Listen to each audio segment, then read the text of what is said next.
Welcome to the AFR Saints channel, where we provide you daily content on your favorite team, the New Orleans Saints. Do us a favor and hit that subscribe button. Be sure to leave your comments below and smash that like button.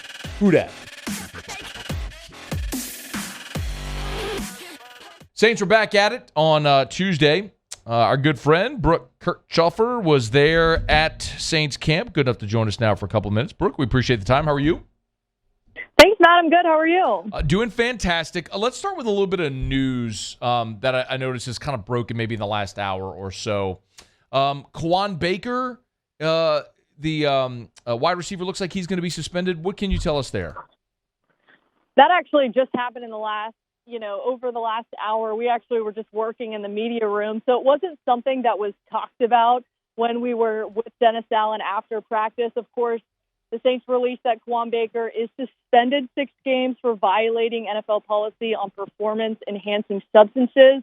What I can tell you after 6 days of watching Saints camp, he was going to be someone who I don't think would have even made the practice squad. We know how full that wide receiver room is, and just the uphill battle he's already climbing.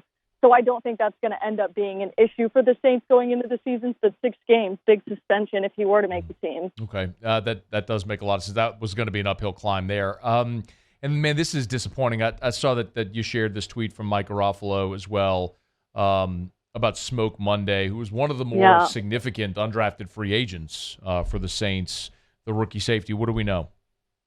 And he just was a fun guy to be around. I actually covered him when I worked in Georgia several years ago, covering him at Auburn. And he's just somebody that brings a lot of energy to a room that already, as we know, this Saints secondary brings a lot of that already. But Mike Garofalo, as you mentioned, he said he suffered what's believed to be a significant knee injury. Really tough break for Smoke Monday. We actually were talking with Tyrann Mathieu, who obviously isn't been at camp.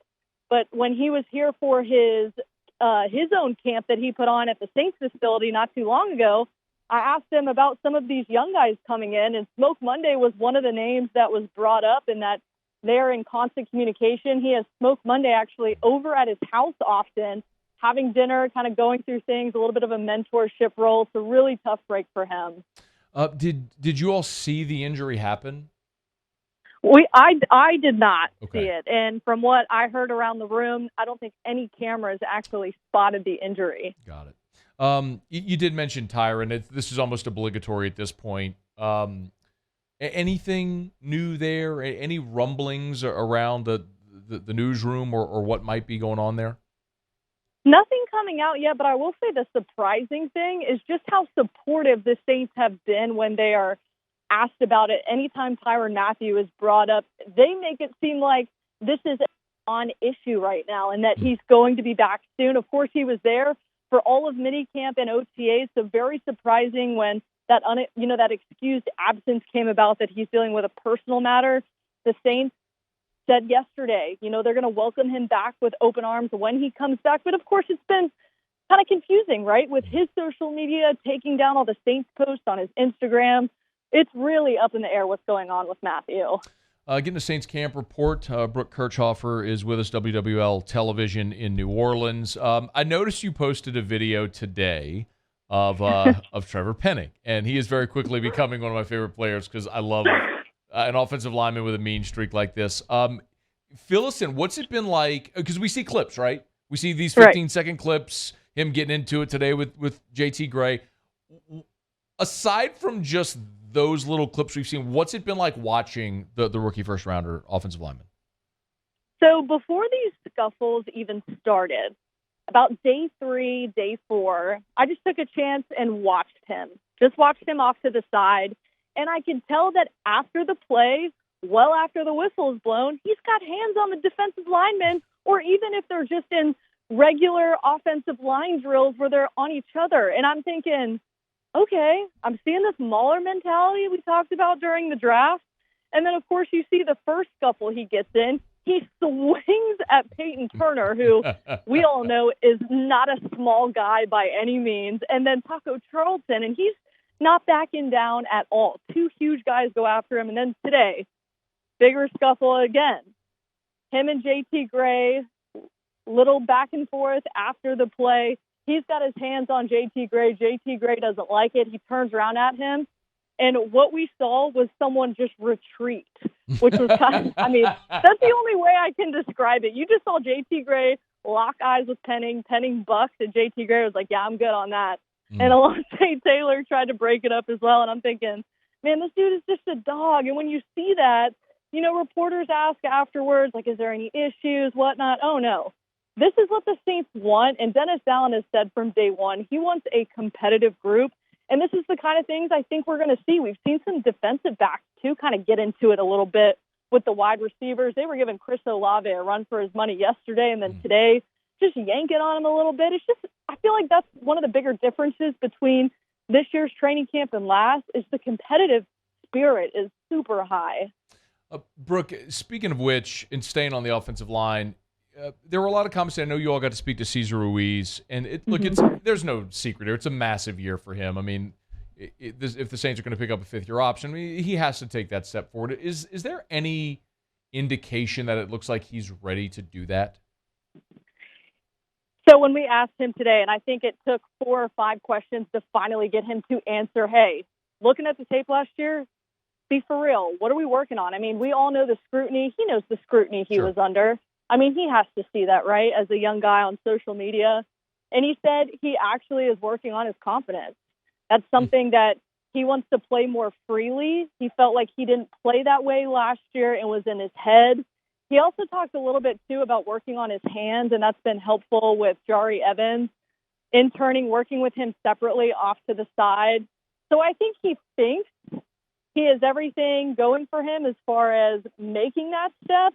We just haven't seen it yet. And there's been a lot of plays that, I don't want to say he's taking off plays, but there's just that missing that sign of aggression that you need as somebody who's blocking a quarterback who's trying to come back from a knee injury.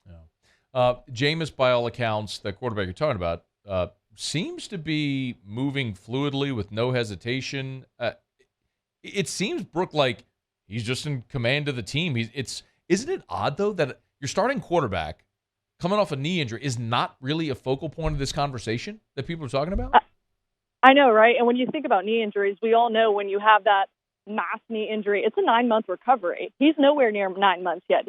6, 7 months into recovery. And those are those kind of periods where we see people just being able to pivot off their knee and things like that. Well, he's been seemingly doing it and efficiently and moving out of the pocket. We actually saw him get a little bit more mobile today and be more comfortable with it. Of course, that deep ball to Deontay Hardy for, I think it was a 50-something yard touchdown. That was the first time we've kind of seen him go deep and be comfortable throwing deep in training camp. But he's been moving out of the pocket well. A lot of the players talk about that moment he had with them in Miami was super helpful, and that is where they kind of saw that, hey, our starting quarterback is healthier than we thought he was. So right now it's a non-issue until it becomes one, but he still has a lot of growth. I mean, it's 6 days into camp.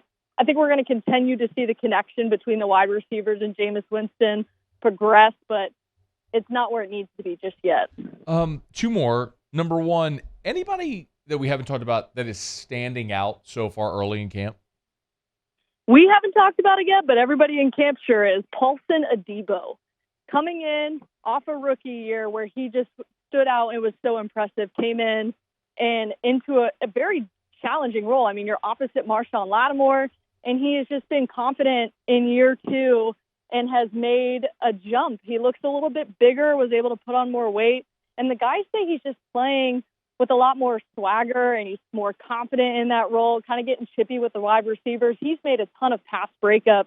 But right on his heels is Alontae Taylor. It seems like once Adebo makes a play, Alontae's right behind him making the same play. So that's pretty comforting knowing going into a season after so many injuries last year that you have guys at your number 2s that could be starters on other rosters. How are they running the reps, by the way, in the secondary? Like, who's running where? So with Tyrann Mathieu out, it's been P.J. Williams and Marcus May. Adebo, Marshawn Lattimore, and then Pete Werner just returned today, so it's been Demario Davis, Pete Werner, and then C.J. Garner-Johnson. Okay, so Taylor and Bradley Roby are all running backup reps? Yes. Wow. But they You want to talk rotate about them depth. so frequently. It's Right. incredible. It's incredible depth. Okay, last thing, surprises. Maybe a storyline you weren't thinking you were going to talk about, or a player who has surprised a lot of people. For me, it's been Chris Olave. We actually had a chance to interview him in Las Vegas, and I got to see his size and things like that, and I thought that might have been an issue for him because he's pretty small coming in from Ohio State, but everyone has talked about, his pristine route running and his intangibles and things like that, and he's really put that on display. We saw him get pretty beat up, and when I tell you beat up, I mean the first day in pads, the defensive backs made their presence known and were, there's no officials out here yet, so what we would assume would be flags thrown everywhere, that's what we saw with Chris Olave, and he responded today and made a lot of big plays and just is showing that, hey, I'm going to be in the rotation. I can start this year, and there's no doubt in Dennis Allen's mind that he could potentially be one of the three guys that's being rotated in heavily in that wide receiver room, which is pretty impressive coming in as a rookie with Landry, Michael Thomas. Of course, you've got some of the other receivers in the room who are more veteran, Tre'Quan Smith, Deontay Hardy, things like that. So he's right there in the mix. She is Brooke Kirchhofer, WWL Television, on Twitter at Brooke Chesney. Make sure you give her a follow. We appreciate the Saints Camp Report, Brooke. All the best. Thank you. Thanks, Matt. Appreciate it. Hey, thanks so much for watching. Please leave your comments. I love to interact. And be sure to hit the red subscribe button below.